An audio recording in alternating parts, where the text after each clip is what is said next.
Question number 5, একটি লম্ববৃত্তাকার শঙ্কু 9.8 metre 8 centimetre উঁচু এবং ভূমির ব্যাসার্ধ দেওয়া আছে আমাদেরকে 4 সেন্টিমিটার। এটিকে গলানো হয় এবং 3.5 সেন্টিমিটার ভূমির ব্যাসার্ধ সহ বা ভূমির ব্যাসার্ধ বিশিষ্ট একটি লম্ববৃত্তাকার শঙ্কুতে পরিণত করা হয়। তাহলে দ্বিতীয় যে আমাদের পরের গলানোর পরে যে শঙ্কুটা পেলাম সেটার উচ্চতা বার করতে বলেছে। তো আমাদের শঙ্কু একটা ছিল, সেটা থেকে আর একটা নতুন শঙ্কু তৈরি করা হয়েছে। তো এইটার নতুন শঙ্কুটার আমাদের হাইট কত হবে সেটা বার করতে বলেছে। তো এখানে আমাদের কী হবে, যে প্রথমে যে শঙ্কুটা ছিল সেটার আয়তন তার সাথে সমান হবে দ্বিতীয় যে শঙ্কুটা আমরা গলিয়ে তৈরি করেছি সেটার আয়তন সমান হবে। তাহলে শঙ্কুর আয়তনের যে ফর্মুলা সেটা হয় 1/3 পাই আর স্কোয়ার এইচ। এই ফর্মুলাটাকে আমরা দ্বিতীয় ক্ষেত্রে কাজে লাগাবো। তাহলে প্রথম ক্ষেত্রে যদি আমরা ধরি যে দ্বিতীয় ক্ষেত্রে যে শঙ্কুটা তৈরি করা হয়েছিল তার ভূমির ব্যাসার্ধ দেওয়া আছে সেটা হচ্ছে 3.5 সেন্টিমিটার।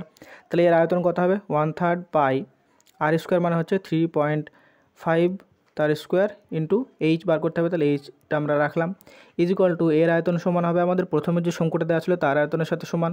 তাহলে এর আয়তন কী হবে 1/3 পাই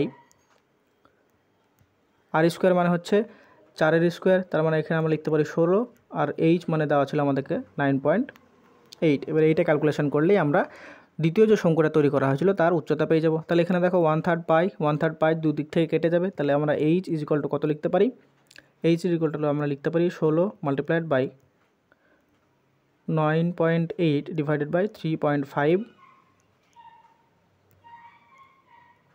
মাল্টিপ্লাইড বাই 3.5। এবার যদি কাটাকাটি করি তাহলে দেখো এখানকার দশমিক উঠে গেলে এখানকার দশমিকের জন্য উপরে একটা এক্সট্রা 10। তাহলে এইটা আমাদের এবার ক্যালকুলেশন করলে উত্তরটা পেয়ে যাব।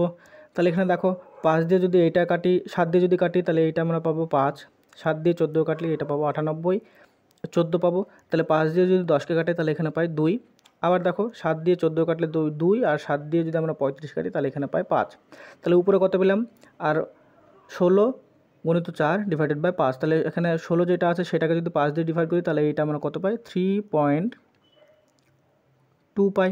আর এইটা কত পাবো 2 দিয়ে হচ্ছে 4, তাহলে এইটা আমরা কত পাবো 12.8 সেন্টিমিটার। এইটা পেয়ে যাবো আমরা দ্বিতীয় যে শঙ্কুটা তৈরি করা হয়েছিল তার উচ্চতা, যেটা অপশন নাম্বার সি হয়ে যাবে এখানে সঠিক উত্তর।